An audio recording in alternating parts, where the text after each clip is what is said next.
Reserve కోచ్లో ticket లేకుండా లేదా reservation లేకుండా ప్రయాణిస్తే 2000 వరకు జరిమానా విధించవచ్చు. అలాగే మీకు కేటాయించిన సీటు లేదా బర్త్ను ఖాళీ చేయడానికి నిరాకరిస్తే 1000 ఫైన్ పడుతుంది. అందుకే ఎవరికి కేటాయించిన సీట్లలో వారే కూర్చోవాలని అధికారులు సూచిస్తున్నారు. మహిళల భద్రతకు ప్రాధాన్యత ఇస్తూ ప్రత్యేక నిబంధనలను అమలు చేస్తున్నారు.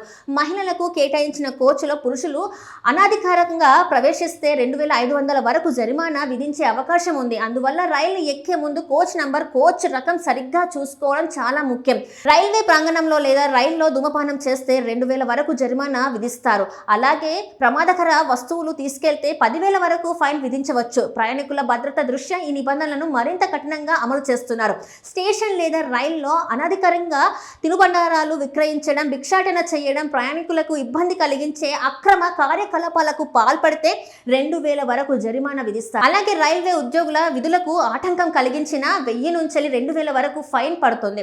రైల్వే ప్రాంగణంలో అవసరం లేకుండా లేదా అనుమతి లేకుండా ప్రవేశిస్తే 500 జరిమానా విధించే అవకాశం ఉంది. కాబట్టి ప్రయాణం చేసే వారే ప్లాట్ఫామ్లకు వెళ్లడం మంచిదని అధికారులు సూచిస్తున్నారు.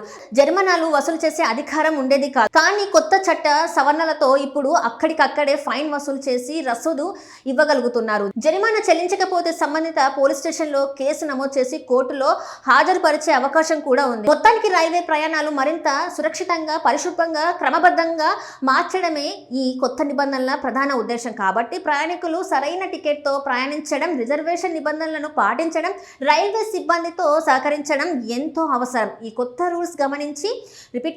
రూల్స్ గుర్తించి ముందుగానే తీసుకుంటే